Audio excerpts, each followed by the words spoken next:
Hey guys, what's up? Today I'll be doing an album review for the band Disembowelment with their first and only full-length album from 1993 entitled Transcendence into the Peripheral.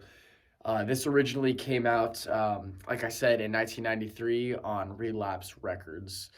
And Disembowelment was from Australia, and besides the kind of misleading, gory sounding death metal name, they played a very, very unique, and they were really one of the pioneers of funeral doom and death doom.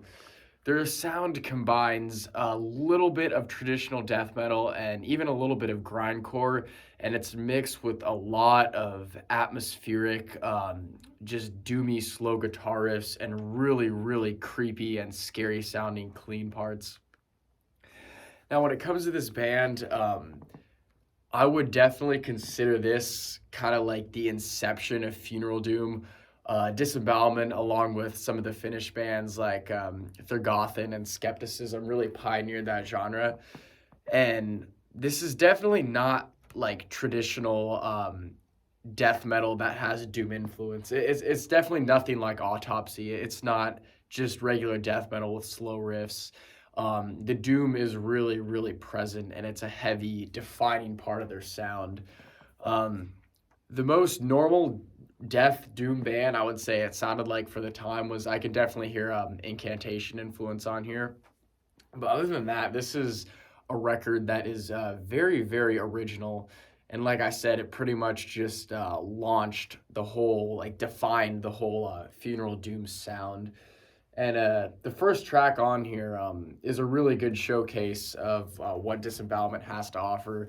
The first track is The Tree of Life and Death, and it's probably their most popular track, and for good reason too. It's a really, really neat song. It starts off like in the first 10 seconds, nothing really sounds out of the ordinary. It just sounds like a normal tremolo pick riff that would start a death metal album. But very quickly, you get these very, very guttural and harsh sounding vocals from Disembowelment's frontman, Renato Galina.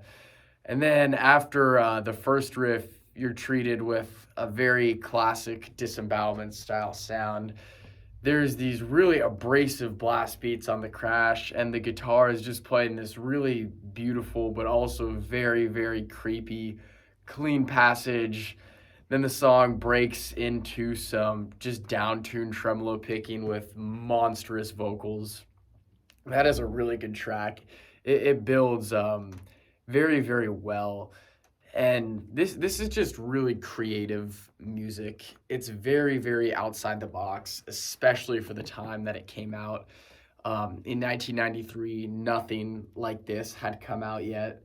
But I will say that first track, while awesome and very unique, is probably the most straightforward on this one. Um, at the second track, it's called "Your Prophetic Throne of Ivory," and that was the song that got me into Disembowelment. Um, that song especially really has some black metal parts. Renato's screams and the blast beats just really give a couple sections a very blackened feel. And yeah, there's this one part in that song that is just so terrifying. Um, all the instruments drop out, and it's just the vocals in their screamed range behind some like hits with the guitar and drum cymbals. And yeah, it just sounds monstrous and terrifying. And with track three, you get like it's kind of like an interlude track. It's still a song, but it's called Excoriate, and this is where you can tell like Disembowelment was super influenced by grind. And I know they had a EP and a demo before that, and I think to me this is their sound at the most refined. You can tell they really did have some grind influence in that song because it's just like a really blasty like, and I say short in comparison to the other songs. I think it's like 3 or 4 minutes, but it's a really neat track too. It's just really blasty and grindy. And then the last song on the A side is Night Side of Eden, which is a really, really good way to transition into the second half of this record. It's acoustic guitar and female spoken poetry with it's like kind of sung, kind of spoken, and I think it's pretty neat. I've always liked that track, and I felt it transitions very well. Another thing I will mention on this album is the rhythm section is super super strong. Bass and drums are really locked in with each other, and I think that just makes this album. It just defines it because it's such a powerful record, and it can invoke a lot of really really raw emotion, um, because it blends a mix of some of the most scary sounding music I've ever heard, combined with beautiful clean guitars and also just haunting melodies. Like, this is just something you hear like before you die and before your mind slips into the abyss of the unknown. I mean, this album is really a tank, and I think it just gets better on the B side. First track on side B, A Burial at Ornans, one of just the bleakest sounding songs in existence. That one's a real slow burner. I think it clocks in. I don't know off the top of my head, but I know it's like well over 10 minutes, and that one's just really really slow. But it also breaks up the slow tempo with some dissonant tremolo picks and some really good blast beats. And my favorite two songs on here, besides the second track, probably round out the end of the album. The Spirits of the Tall Hills, Cerulean Transience of All My Imagined Shores. I think those songs have the best, like, clean guitar parts, which is definitely one of my favorite parts of Disembowelment sound. They're just so haunting and so creepy.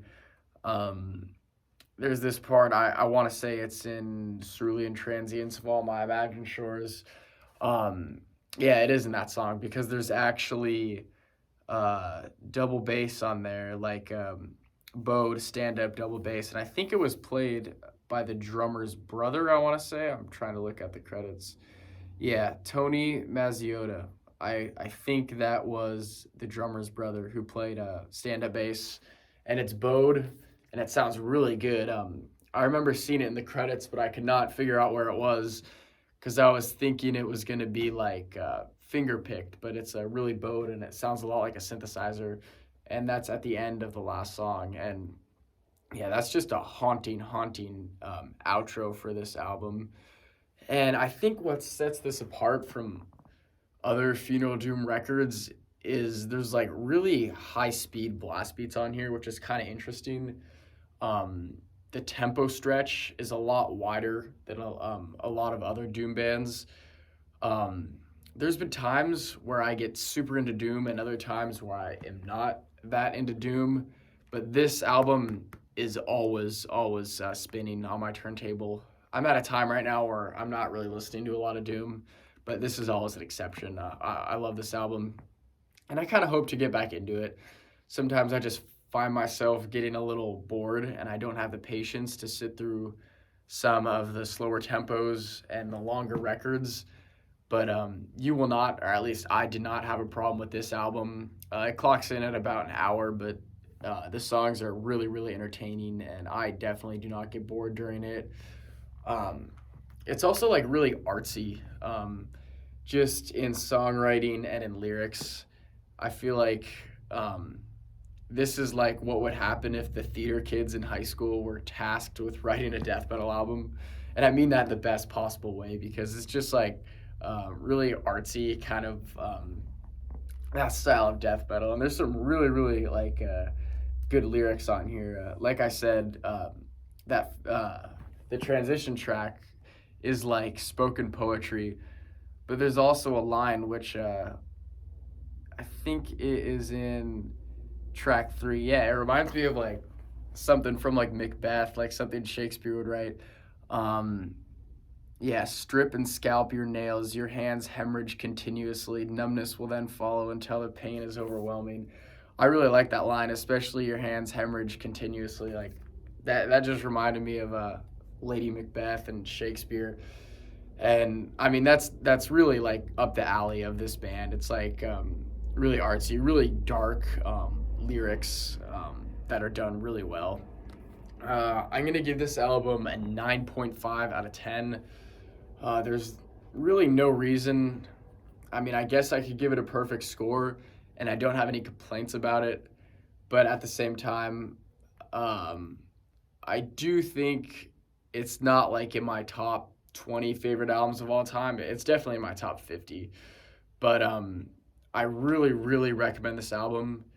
If you like regular death metal, but are not super into like modern funeral doom, I still urge you to check this out because it's not really like modern funeral doom at all. If you're into regular death metal, but like artsy styles of music and have a lot of patience, I think you'll have no problem getting into this album because it really is amazing and changed the game of doom forever. I feel like if there was a list of top 100 important albums of all time in all music, this really needs to be on there. Even though, whoever's doing those lists, like Rolling Stone magazine, probably wouldn't. But I think it should be because this definitely did a lot for the genre. So, yeah, anyway, um, kind of underrated, not among Doom fans, but among regular death metal fans. This is definitely not talked about enough. But obviously, in the Doom community, it's worshipped on the highest pedestal, which it should be. So, anyway, Disembowelment, Transcendence into the Peripheral. Definitely check it out. Thanks for watching.